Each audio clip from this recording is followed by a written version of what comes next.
जब कोई व्यक्ति बिल चुकाना बंद कर देता है तो क्या होता है? परेशान करने वाले फोन आते हैं, धमकी भरे पत्र आते हैं और फिर उसकी दूसरी संपत्तियों पर कब्जा करने की कोशिश होती है। इसका अंत दिवालिया होने से होता है। समय पर कर्ज नहीं चुकाने वाले को डिफॉल्टर कहते हैं। अब श्रीलंका को लेकर भी यही आशंका जताई जा रही है। लेकिन श्रीलंका पर जाने से पहले आइए भारत का ही रुख करते हैं। आपको लेकर चलते हैं साल 1991 के दौर में। जून 1991 में भारत का विदेशी मुद्रा भंडार लगभग खाली हो चुका था। भारत का विदेशी मुद्रा भंडार 1 अरब डॉलर से भी कम बचा था। ये डॉलर महज 20 दिनों के तेल और फूड बिल के भुगतान में खत्म हो जाते। भारत के पास इतनी विदेशी मुद्रा भी नहीं थी कि बाकी दुनिया से कारोबार कर सके। भारत का विदेशी कर्ज 72 अरब डॉलर पहुंच चुका था। ब्राजील और मेक्सिको के बाद भारत तब दुनिया का तीसरा सबसे बड़ा कर्जदार देश था। देश की अर्थव्यवस्था और सरकार से लोगों का भरोसा खत्म होने लगा था। महंगाई, राजस्व घाटा और चालू खाता घाटा दोहरे अंक में पहुंच गए थे। ऐसी स्थिति में भारत की अर्थव्यवस्था घुटने टेक चुकी थी। एनआरआई अपना पैसा निकालने लगे थे और निर्यातकों को लगने लगा था कि भारत उनका उधार नहीं चुका पाएगा। महंगाई 7वें आसमान पर थी। तेल की कीमतें बढ़ाई गईं, आयात रोका गया, सरकारी खर्चों में कटौती की गई और रुपये में 20% तक का अवमूल्यन किया गया। बैंकों ने ब्याज दरों में बढ़ोतरी की। आईएमएफ ने भारत को 1.27 अरब डॉलर का कर्ज दिया, लेकिन इससे हालात नहीं सुधरे। वित्तीय वर्ष 1991 के अंत तक चंद्रशेखर की सरकार 20 टन सोना गिरवी रखने पर मजबूर हो गई। जब पीवी नरसिम्हा राव 21 जून 1991 में प्रधानमंत्री बने तो ऐसा लग रहा था कि भारत विदेशी कर्ज तय तारीख पर नहीं चुका पाएगा और डिफॉल्टर घोषित हो जाएगा। लेकिन पीवी नरसिम्हा राव ने वित्त मंत्री मनमोहन सिंह के जरिए कई सुधारों को अंजाम दिया और भारतीय अर्थव्यवस्था में संरचनागत बदलाव की बदौलत चीजें नियंत्रित हो पाईं। 1991 में भारत की जो स्थिति थी वही आज श्रीलंका की है। 100 ग्राम हरी मिर्च की कीमत वहां 71 श्रीलंकाई रुपए हो गई है। 200 रुपए किलो आलू मिल रहा है और 1 किलो दूध के पाउडर से 100 ग्राम के पैकेट बनाए जा रहे हैं ताकि लोग उन्हें खरीद सकें। गैस सिलेंडर के लिए लंबी लाइनें लगी हुई हैं। केवल 1 महीने में खाने वाली चीजों की कीमत में 15% की बढ़ोतरी हुई है। 2019 के अंत में श्रीलंका का विदेशी मुद्रा भंडार 7.6 अरब डॉलर था। यह राशि 2020 में 5 महीने के आयात के लिए पर्याप्त थी, लेकिन फिर भी विदेशी कर्जों और अन्य फॉरेन एक्सचेंज भुगतान की तुलना में काफी कम थी। 2020 की शुरुआत से ही श्रीलंकाई रुपया काफी दबाव में था। 2020 के अंत तक श्रीलंका का विदेशी मुद्रा भंडार 5.7 अरब डॉलर तक पहुंच गया और 2021 के नवंबर महीने में 1.6 अरब डॉलर हो गया। समाचार एजेंसी रॉयटर्स के मुताबिक श्रीलंका को इस साल 4.5 अरब डॉलर का कर्ज अदा करना है। इसकी शुरुआत 18 जनवरी से ही होगी। 18 जनवरी को 50 करोड़ डॉलर के इंटरनेशनल सॉवरेन बॉन्ड की अदायगी की तारीख है। अगर श्रीलंका इसे नहीं चुका पाएगा तो वो डिफॉल्टर हो जाएगा। क्या उस स्थिति में हम श्रीलंका को दिवालिया होना कहेंगे? आखिर दिवालिया होना क्या होता है? जवाहरलाल नेहरू यूनिवर्सिटी में अर्थशास्त्र के प्रोफेसर अरुण कुमार कहते हैं कि दिवालिया होने का मतलब है आपकी क्रेडिट रेटिंग लगातार खराब हो रही है, जैसे अभी श्रीलंका के साथ हो रहा है। अंतर्राष्ट्रीय वित्तीय संस्थानों का उस देश से भरोसा उठ जाता है और कर्जदाता कर्ज अदायगी की तारीख बढ़ाने से इनकार कर देते हैं। अगर क्रेडिट रेटिंग खराब होगी तो कर्ज देने के लिए कोई तैयार नहीं होगा। विदेशी कर्ज की रकम से कम विदेशी मुद्रा भंडार का होना दिवालिया होना नहीं होता है।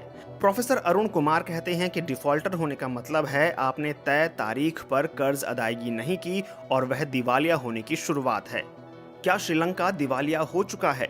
श्रीलंका के केंद्रीय बैंक के पूर्व उप गवर्नर WA विजयवर्धना ने इसी महीने 3 जनवरी को श्रीलंका के आर्थिक अखबार डेली फाइनेंशियल टाइम्स में एक लेख लिखा था। अपने लेख में विजयवर्धना ने लिखा है कि श्रीलंका की घरेलू अर्थव्यवस्था दिवालिया नहीं हुई है, लेकिन फॉरेन सेक्टर में स्थिति इसके उलट है। विजयवर्धना ने लिखा है कि कई लोग श्रीलंका को दिवालिया देश बता रहे हैं, लेकिन ये टिप्पणी श्रीलंका की बाहरी अर्थव्यवस्था के रूप में ज्यादा ठीक है। अगर ठीक से देखें तो श्रीलंका की घरेलू अर्थव्यवस्था दिवालिया नहीं हुई है। श्रीलंका की घरेलू अर्थव्यवस्था तब दिवालिया होगी जब सरकार दिवालिया हो जाएगी। सरकार तब दिवालिया होती है जब राजस्व मिलना बंद हो जाता है, टैक्स देना लोग बंद कर देते हैं और नए नोट छापने का कोई मतलब नहीं रह जाता है। अगला कदम यह होता है कि लोग देश की मुद्रा स्वीकार करना बंद कर देते हैं, क्योंकि हर मिनट उसका मूल्य गिरता रहता है। श्रीलंका की सरकार अभी इस स्थिति का सामना नहीं कर रही है। अभी भी श्रीलंका का टैक्स से राजस्व उसकी जीडीपी का 9% है। हालांकि यह ऐतिहासिक रूप से निम्न स्तर पर है। अपनी मुद्रा में लेन देन लोगों ने अभी बंद नहीं किया है। ऐसे में हम कह सकते हैं कि श्रीलंका की सरकार 12 महीने घरेलू अर्थव्यवस्था चला सकती है। जब तक सरकार दिवालिया नहीं होती है, तब तक देश भी दिवालिया होने से बचा रहेगा।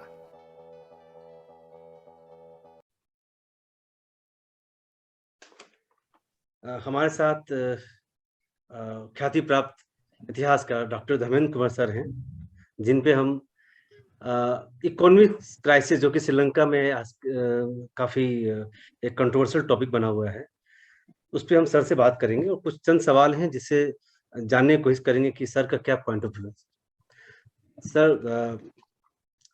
सर आपका हमारे चैनल पे स्वागत है। धन्यवाद। सर, मेरा पहला क्वेश्चन है सर कि श्रीलंका में आर्थिक मंदी के क्या कारण है? देखिए, श्रीलंका पिछले 73 वर्षों में सबसे बड़े आर्थिक संकट के दौर से गुजर रहा है। पिछले वर्ष अगस्त में खाद्यान्न आपातकाल की घोषणा करनी पड़ी। बिजली के उत्पादन में चिंताजनक गिरावट आई। स्ट्रीट लाइट्स की बत्तियां गुल कर दी गई हैं। प्रतिदिन लगभग 10 घंटे बिजली आपूर्ति में कटौती कर दी गई है। कुकिंग गैस की किल्लत के कारण 1000 से अधिक बेकिंग बिक्री बंद हो चुके हैं। पेपर और इंक की कमी के कारण कई प्रतिष्ठित अखबारों का प्रकाशन बंद हो चुका है, वे ऑनलाइन में चले गए हैं। छात्रों की परीक्षाएं रद्द कर दी गई हैं। सारी अर्थव्यवस्था, चाहे शिक्षा हो या फिर इंटरटेनमेंट हो, सब क्षेत्र श्रीलंका का आज प्रभावित है। खाद्यान्न की कमी है। टूरिज्म उद्योग बिल्कुल विनष्ट हो गया है। टीवी प्रसारण, कई विदेशी प्रसारण टीवी चैनलों के रोक दिए गए हैं क्योंकि पैसा ही नहीं है। बिल्कुल ही दिवालियापन के कागार पर श्रीलंका आज पहुंच चुका है। यदि यह स्थिति है और विदेशी कर्जों की अदायगी के लिए बिल्कुल ही विफल हो चुका है श्रीलंका, यह स्थिति कोई एक दिन में नहीं आई।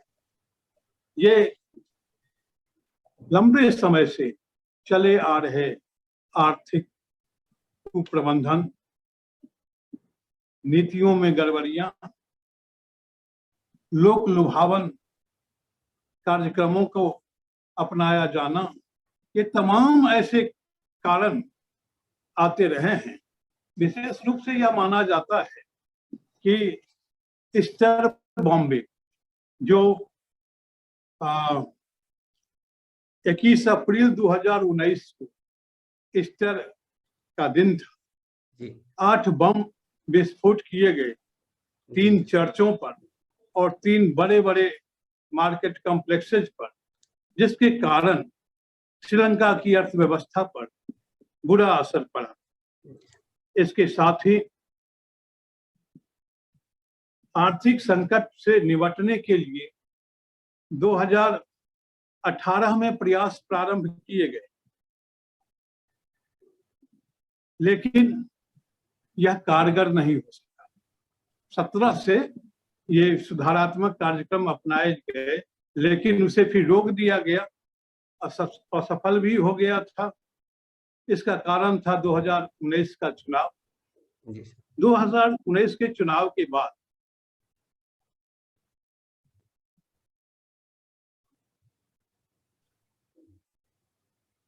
गोटाबाया राजपक्षे ने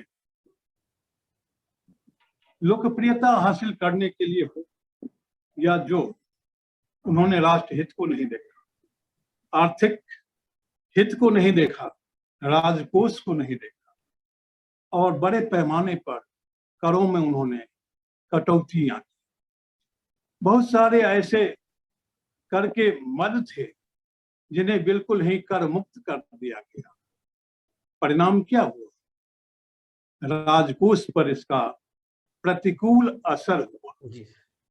और यह सबसे बड़ा कारण माना जा सकता है जिसके कारण श्रीलंका दिवालियेपन की ओर अग्रसर होने लगा।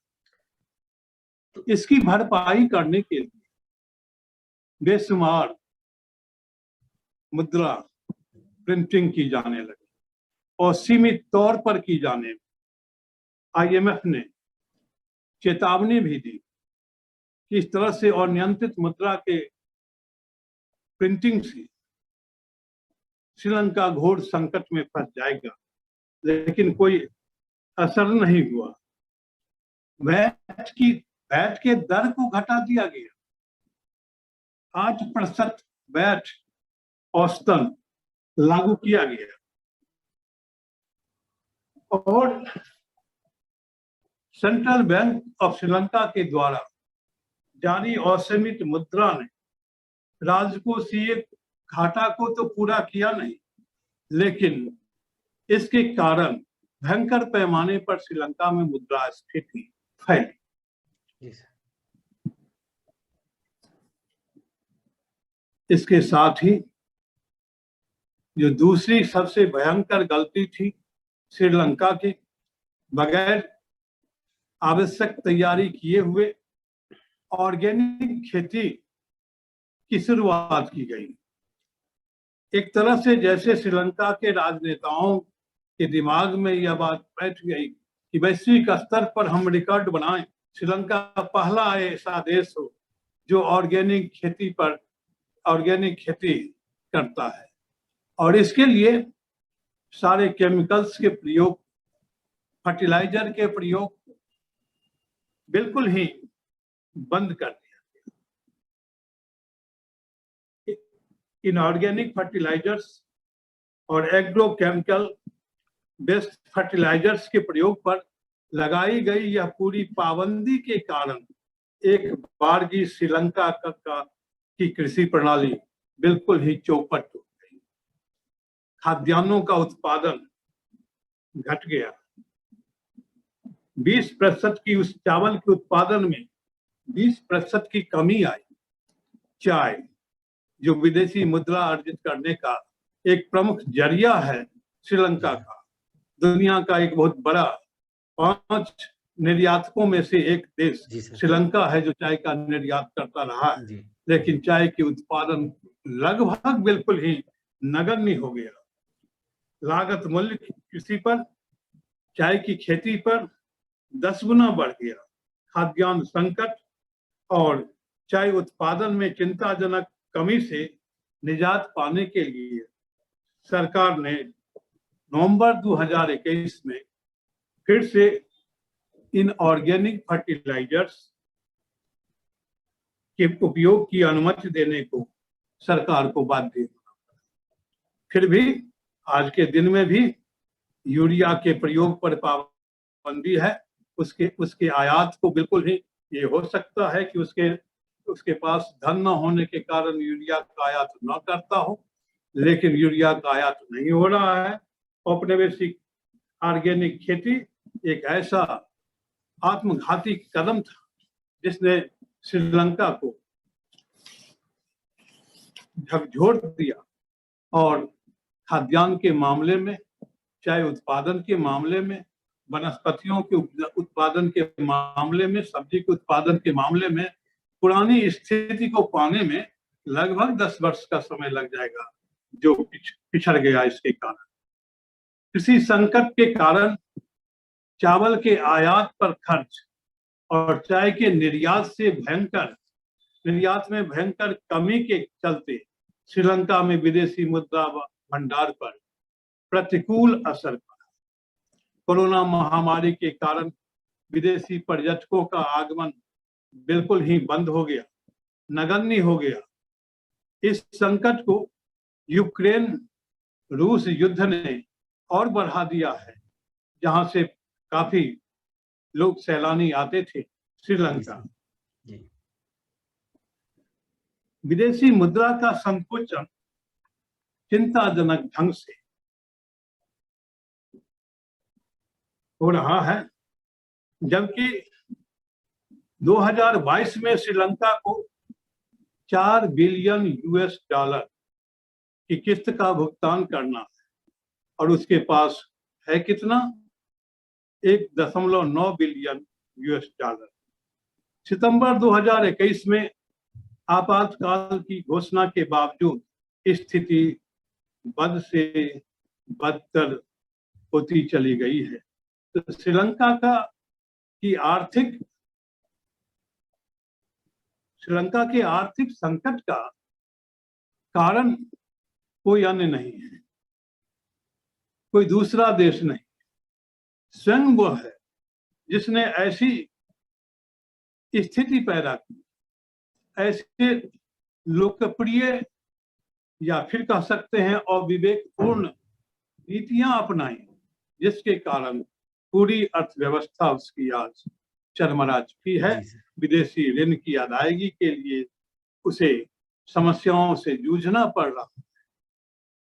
यह श्रीलंका की आर्थिक स्थिति के मुख्य रूप से यही प्रमुख कारण माने जा सकते हैं कि वह स्वयं जिम्मेदार है। करों में की गई कटौती,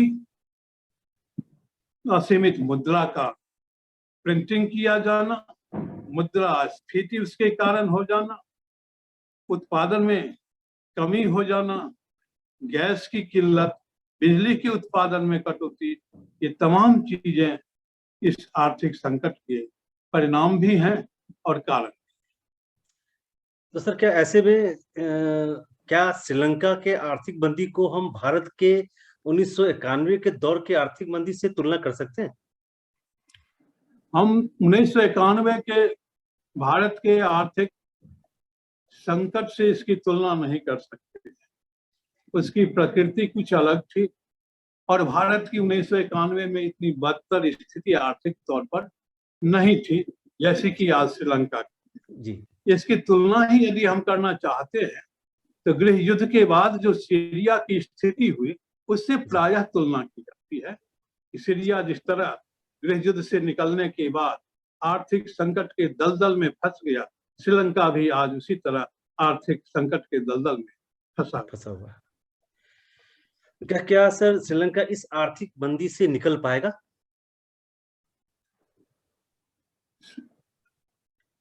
आर्थिक मंदी से निकलना ही होगा उसे। यदि उसको अपने अस्तित्व की रक्षा करनी है, उसको अपनी पहचान बनाए रखनी है, तो आर्थिक मंदी से तो उसे निकलना ही पड़ेगा। कर को फिर से सुनियोजित करना होगा ताकि राजकोषीय घाटा को पूरा किया जा सके। वैट की दरें बढ़ानी होंगी, करों के दर को बढ़ाना होगा, असीमित मुद्रा के असीमित प्रिंटिंग को रोकना होगा। भले ही महंगाई कुछ बढ़े, जनता में आक्रोश हो, लेकिन इसके बावजूद मुद्रास्फीति को रोकना उसे होगा और यह किया जा सकता है। इसके साथ ही साथ श्रीलंका अपने मित्र राष्ट्रों से आर्थिक सहायता भी प्राप्त कर सकता है, जैसा भारत ने बड़े पैमाने पर किया है। जी, धनराशि भी दी है, चावल की आपूर्ति भी की है। ऐसे किया जा सकता है, ये प्रयास किए जा सकते हैं, श्रीलंका की ओर से पहल की जा सकती है। और खेती का पुनरुद्धार करना, अब जबकि वह अपने पुराने नीति पर वापस लौट आया है, पूरे तौर पर ऑर्गेनिक खेती का प्रयोग हो, लेकिन जो पारंपरिक ढंग से जिस प्रकार से फर्टिलाइजर्स के उपयोग के द्वारा, ये केमिकल्स के उपयोग के द्वारा खेती की जाती थी और जो उसकी संपन्नता का एक कारण भी था, आधार भी था, तो ये इस नीति को परिवर्तित किया गया है और पुराने लीग पर लौटा है श्रीलंका, और ये उम्मीद की जा सकती है कि आर्थिक संकट से यह निजात पा जाए। जी सर, थोड़ा समय जो। ठीक है सर, बहुत बहुत धन्यवाद सर आपको अपना बहुमूल्य समय देने के लिए सर, धन्यवाद सर। एक इस प्रसंग में मैं कह दूं जी सर, कि भारतीय मीडिया में जी बार बार ये या और भी दूसरे सोर्सेस से चीन सर। पर ब्लेम किया जाता है जी कि उसने श्रीलंका के आर्थिक संकट का एक कारण चीन जी पर जी। उसकी श्रीलंका की निर्भरता हाँ, भी वो रही। डेप्ट ट्रैप पॉलिसी के रूप में देखा जा रहा है मीडिया के थ्रू। हाँ। हाँ, लेकिन यदि हम गौर करते हैं कि श्रीलंका पर जितना विदेशी ऋण है जी, उसमें मात्र 10% चीन चीन की भागीदारी। जी सर। चीन की देनदारी। हाँ, तो बहुत अधिक कर्जा का बोझ नहीं है। एक चीज के लिए चीन को जरूर ब्लेम किया जा सकता है कि भारत से दूरी बढ़ाकर चीन से आर्थिक तौर पर श्रीलंका ने दोस्ती की गांठ बांधी थी। तो आज जब संकट आया है तो पल्ला झाड़कर वो खड़ा तमाशा देख रहा है। जी, तो यह चीन का, मुझे लगता है कि श्रीलंका को इससे सबक मिलेगा और शायद वो सबक लेगा भी। हाँ, आगे सबक लेना चाहिए। जी जी, ठीक है सर, बहुत बहुत धन्यवाद सर आपका बहुमूल्य समय के लिए सर, धन्यवाद।